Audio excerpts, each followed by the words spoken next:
নমস্কার, আপনাদের সবাইকে স্বাগত। পরিস্থিতি খুব দ্রুত বদলে যাচ্ছে।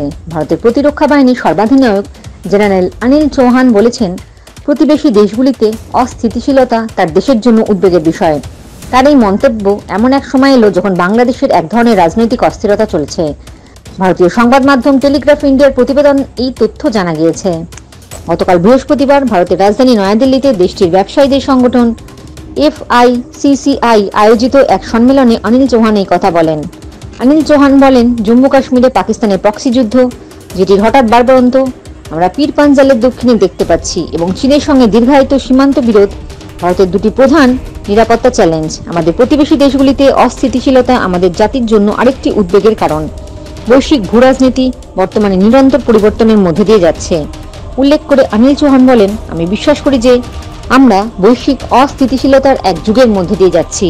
প্রযুক্তিগত, অর্থনৈতিক, পরিবেশগত বা জলবায়ুগত পরিবর্তন, জনসংখ্যা, অভিবাসন, শান্তি ও নিরাপত্তা এইসব বিষয়ে ব্যাপক অস্থিরতার মধ্যে দিয়ে যাচ্ছি।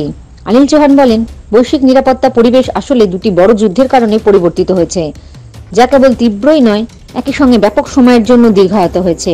তিনি আরও বলেন যে বিশ্বের অন্যান্য অংশেও, বিশেষ করে মায়ানমার, সুদান, কঙ্গোয় যুদ্ধ চলছে।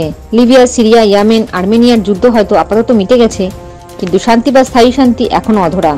ভারতের প্রতিরক্ষা সর্বাধিনায়ক বলেন, আসলে দ্বিতীয় বিশ্বযুদ্ধের পর থেকেই বিশ্বের অস্তিত্ব সব থেকে সহিংস ঝুঁকির মধ্যে রয়েছে।